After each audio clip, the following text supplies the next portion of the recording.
வணக்கம். இன்றைக்கி நம்ம கம்பு புட்டு எப்படி செய்யறதுன்னு பார்க்க போகிறோம். இது கம்பு மாவு கடையிலையும் விற்கிது கம்பு புட்டு மாவுன்னு. அப்படி இல்லைன்னா வீட்டில் கம்பு காய வச்சு அரைச்சி, அதாவது ஃபுல்லாக அரைக்கக்கூடாது, 1:2ன்ற பதத்தில் புட்டு மாவுக்குன்னு கேட்டால் அரைச்சி தருவாங்க. கம்பு வாங்கி கழுவி காய வச்சு புட்டு மாவுக்கு அரைக்கணும் அப்படின்னு சொல்லி கேட்டால் அரைச்சி தருவாங்க. அதை அரைச்சிக்கோங்க. அரைச்சிட்டு ஃபுல்லாகவே கம்பு மாவுலேயே புட்டு செஞ்சால் ஒரு மாதிரியாக இருக்கும். அதனால் நான்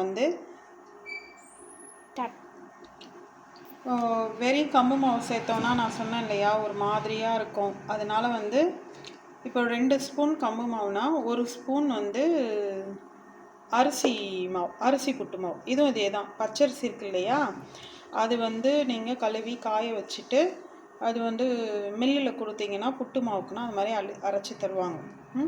அது இல்லை, அப்படி இல்லை அதெல்லாம் உங்களால் செய்ய முடியலன்னா கடையில் விற்கிது, வாங்கிக்கலாம். கிருஷ்ணா அது நல்லாயிருக்கும். கிருஷ்ணா அரிசி புட்டு மாவு, கிருஷ்ணா கம்பு புட்டு மாவு, இது ரெண்டுமே நல்லாயிருக்கும்.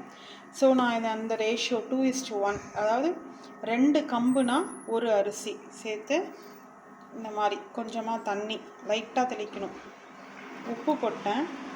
உப்பு போட்டு கொஞ்சம் ஏலக்காய், 2 ஏலக்காய் போட்டிருக்கேன். முழுசாக உடச்சி போடாதீங்க, முழுசாக போடுங்க. இங்கே பாருங்கள்.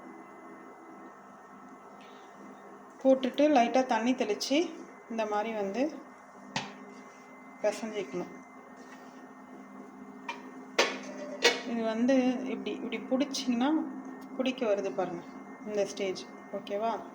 இப்போது இவ்வளோதான், கட்டி இல்லாமல் கொஞ்சம் உடச்சி விட்டு சால்ட்டு 2 ஸ்பூன் கம்பு மாவுனா 1 ஸ்பூன் அரிசி மாவு, சால்ட்டு, ஏலக்காய், தண்ணி, வேறு எதுவும் இல்லை. வெந்நி தண்ணி ஊற்றணும்லாம் கிடையாது, பச்சை தண்ணியிலே நீங்கள் செய்யலாம்.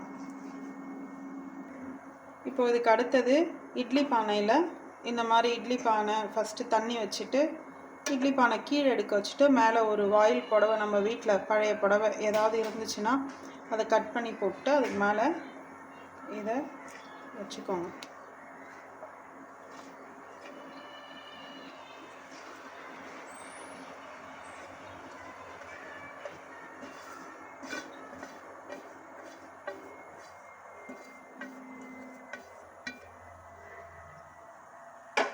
ஓகேவா?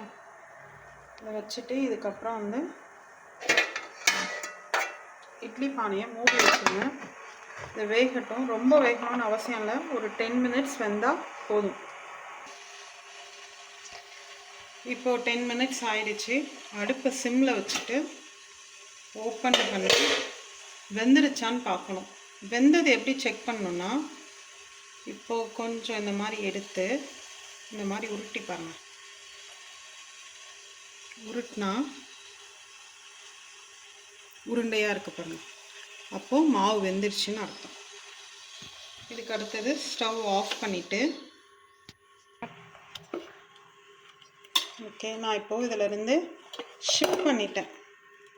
ஒரு பாத்திரத்துக்கு அந்த ஷிஃப்ட் பண்ணிவிட்டு கட்டி மாதிரி இருக்காது, நம்ம தான் ஃபஸ்ட்டே கட்டி இல்லாமல் வச்சோம். இந்த மாதிரி பொலன்னு ஆக்கிட்டு இது கூட இப்போ என்ன நான் ஆட் பண்ணணுன்னு சொல்கிறேன். நான் தேங்காய் துருவல் பாருங்கள். இது கொஞ்சம் தேவையான அளவுக்கு.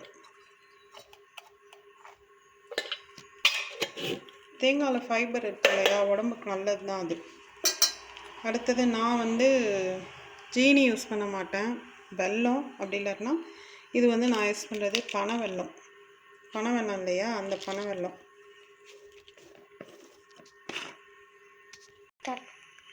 பாருங்கள். இந்த பனை வெல்லம் உங்கள் இனிப்புக்கு தகுந்த மாதிரி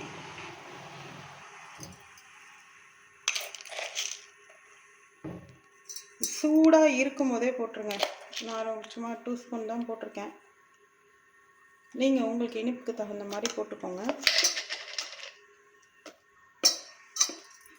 சூடாக இருக்கும் போதே போட்டால் தான் அது எல்லாமே நல்லா கம்பைண்ட் ஆகி நல்லாயிருக்கும் பார்க்க.